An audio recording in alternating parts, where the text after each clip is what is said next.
La Suède a décidé de couper l'aide qu'il donne au Mali depuis quelques années parce que le Mali a décidé de s'associer à la Russie. Donc les Suédois disent désormais, puisque le Mali a fait un choix d'être en bon terme avec les Russes, ils vont couper l'aide. Le Mali ne mérite pas ou ne devrait pas recevoir de l'aide venant de la Suède. Les Maliens ont réagi et ont rejeté et ont renvoyé l'ambassadeur suédois. On lui a donné 72 heures pour quitter le pays. Incroyable, n'est-ce pas? Bonjour à vous, c'est toujours avec beaucoup de plaisir, vous savez comment ça se passe. Nous sommes en vacances, c'est toujours avec beaucoup de plaisir, mais bon, comme je vous aime, avant de partir, je me suis dit de vous faire un petit truc très rapidement. Le ministre suédois de la coopération internationale, John Forssell, a déclaré mercredi que le gouvernement avait décidé de supprimer l'aide au Mali en raison de ses liens avec Moscou. C'est quand même bizarre, hein? C'est un peu comme si, puisque toi tu parles à cette personne que moi je n'aime pas, désormais, l'argent que je payais pour contribuer à ton école, je ne le ferai plus. Bon, même pas l'école, ça c'est un peu trop. Puisque toi tu parles à une personne que moi je n'aime pas, désormais moi aussi je vais te bouder. Bon, écoutez, votre problème quand ça a commencé, moi j'étais pas là, hein. J'étais pas présent. Hein. Vous savez, si on a une correspondance, ok, et ce n'est pas de l'amitié comme ça. Hein, le fait que moi je parle à Jacques et toi tu n'aimes pas Jacques, c'est pas mon problème. Okay, peut-être que toi et Jacques, vous avez vos problèmes dans vos histoires, j'étais pas là. Moi et Jacques, peut-être que Jacques me donne les opportunités pour financer mon business. Pourquoi je dois arrêter de parler à Jacques à cause de toi? C'est un peu comme si on voulait forcer la pensée unique à tout le monde. Donc, le Mali est obligé d'aimer les États-Unis, d'aimer l'Ukraine, d'aimer l'Europe, puisque les États-Unis, l'Europe ont décidé d'ostraciser la Russie. Donc, toute personne qui osera parler à la Russie, puisque nous n'aimons pas les Russes, sera sujet à la peine, la douleur, la trière. C'est incroyable. Donc, le ministre suédois de la coopération, Johan Forssell, a déclaré « Le gouvernement a décidé de supprimer l'argent qu'on envoie au Mali à cause de ses liens à Moscou. » Il dit « Vous ne pouvez pas soutenir la guerre d'agression illégale de la Russie contre l'Ukraine et en même temps recevoir chaque année des centaines de millions de couronnes, ou de crowns. » Ça, c'est l'argent de Suédois. D'aide de développement. Donc, le Mali recevait de l'argent venant de la Suède depuis un temps. Mais c'est pas la première fois. C'est pas la première fois. Nous savons en 2022, la France a aussi coupé son aide. La France estime qu'elle donne à hauteur de 470 millions d'euros, donnés en tout cas, à donner entre janvier 2013 à septembre 2017, selon eux. Ils avaient coupé ça, mais bon, on sait évidemment ce qui s'est passé très rapidement.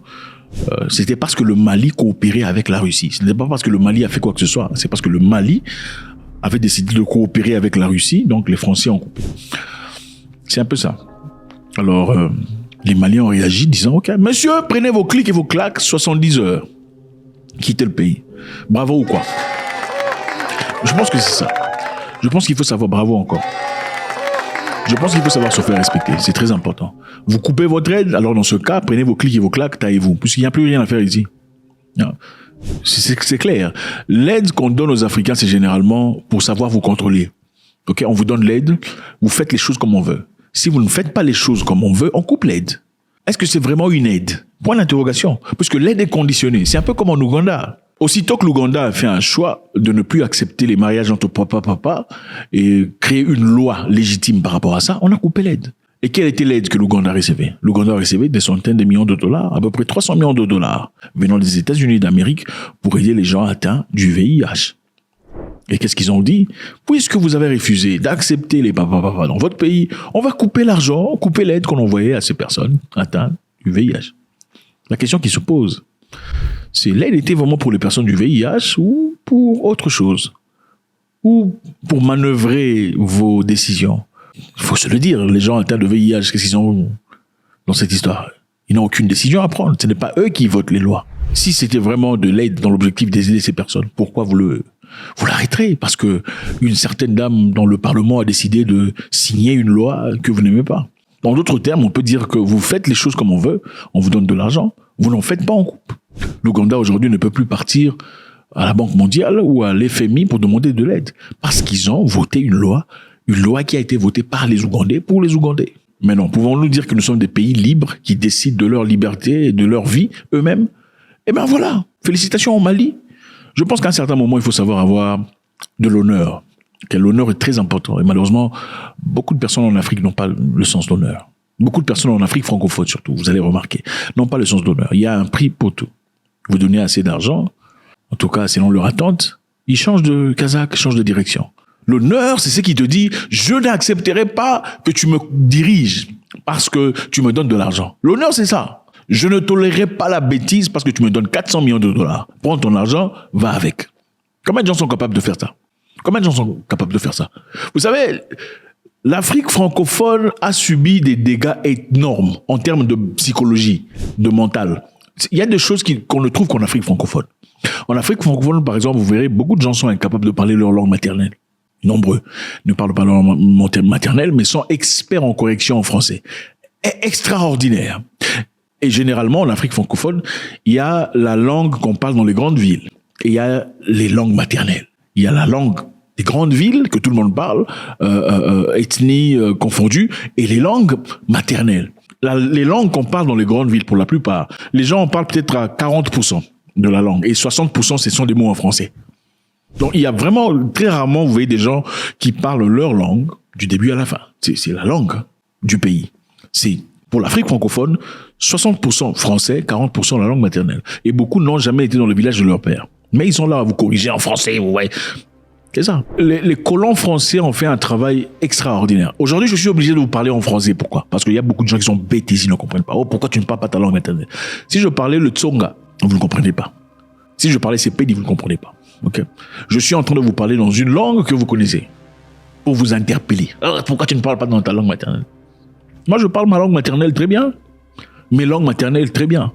C'est-à-dire, il faut reconquérir son identité. C'est très important. Il est très important de se connaître. Tu ne peux pas prétendre être un humain si tu ne peux expliquer ton identité qu'en français. Ça n'a aucun sens. Et je pense qu'il faut chérir les pays anglophones, pour la plupart, qui aujourd'hui gardent leur culture. Partez en Afrique du Sud, par exemple. Vous rencontrez un Zoulou, il ne vous dira aucun mot en anglais. S'il vous parle en anglais, c'est-à-dire qu'il considère vraiment que vous ne comprenez pas, ou qu'il vous respecte. Okay? Vous partez à KwaZulu-Natal, en Durban, on ne vous parlera pas en anglais. Un vrai Zoulou vous parlera en Zoulou. Yofunom fune sizo. Yeah, yofunom fune sizo. Manje Yafunom ntombi omuzulu. Ntombi omuzulu otonifundisa. J'espère, depuis que vous êtes ici, je m'attends à ce que vous parliez ma langue, ou que vous ayez au moins un sens, ou que vous montriez des éléments d'une personne qui veuille vouloir apprendre à parler la langue. Parce que chez eux, on ne parle pas en anglais. Et c'est très important. Les gens pensent qu'il faut être international. C'est international pour faire quoi? Il y a des gens qui vivent dans leur pays, ils sont nés là-bas, ils ont grandi là-bas, ils mourront là-bas, ils sont devenus riches là-bas. C'est international, c'est bien d'être international. Si on sait être comme au local. Il y a des pays, si je regardais, en RDC, on a un projet là-bas avec des amis étrangers. On essaie de voir comment on pouvait brancher certains collaborateurs anglophones sur comment apprendre quelques mots en lingala avant de partir visiter la RDC, puisque je visite beaucoup de pays africains. Je compte partir visiter la RDC aussi. Il fallait préparer l'équipe à parler, comprendre quelques mots en lingala. On a cherché une seule radio où on parle seulement lingala du début à la fin. Lingala, il n'y en a pas.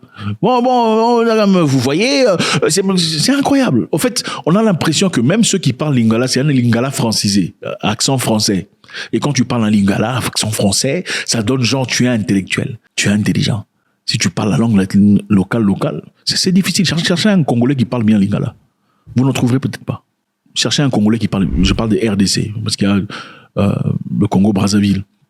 Cherchez un Congolais, même à Brazzaville, qui parle bien lingala du début à la fin. Lingala, sans mots empruntés. Ça, c'est quoi en lingala? C'est incroyable. Bref, c'est pour dire que le Mali, il y a quelque temps, a décidé de promouvoir les langues locales sur place. C'est très important. Il faut se connaître soi-même avant de vouloir connaître l'étranger. Et voilà pourquoi ça m'étonne aussi quand je vois il y a des gens qui vont prêcher à l'étranger. Je veux pas aller prêcher en France, prêcher en Suède, pendant que son village natal, il n'a jamais été pour prêcher. Ça nous pousse à nous poser des questions. Donc toi, ton évangile, c'est seulement chez les gens.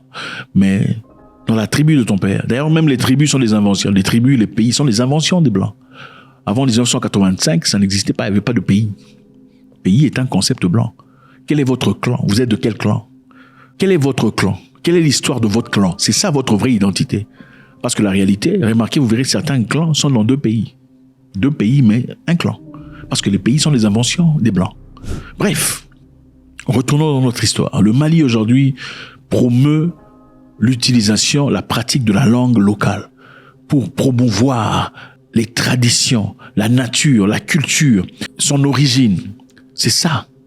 L'honneur va toujours avec l'identité.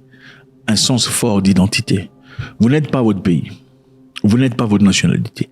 Vous êtes votre clan d'abord. Comme vous êtes votre famille, avant d'être votre quartier, vous êtes votre clan d'abord, avant d'être votre tribu, avant d'être votre nationalité. Il faut connaître son histoire. Il faut connaître ses ancêtres. Il faut connaître d'où vous venez. C'est très important. Et aujourd'hui, c'est avec honneur qu'on voit un peuple malien dire, vous savez quoi? Au lieu de venir vous demander pardon, vous supplier pour l'argent que vous nous donnez, nous vous disons de prendre vos clics et vos claques et de quitter le pays. Nombreux pays francophones ne feraient jamais ce genre d'histoire. Jamais. Parce qu'ils sont idolâtres de l'argent. L'honneur n'a aucun sens. Le vrai sens de culture n'a aucun sens.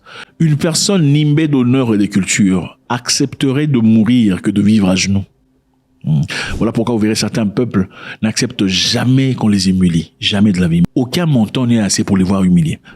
Alors, la Suède suspend l'aide au Mali. Ils disent que ça ne sert à rien d'envoyer de l'argent au Mali puisque le Mali soutient la Russie. Les Maliens réagissent brutalement en demandant à l'ambassadeur suédois de prendre ses clics et ses claques en 62 heures de quitter le pays. Bien ou pas? Faites-moi savoir ce que vous en pensez, c'est toujours avec beaucoup de plaisir. God bless.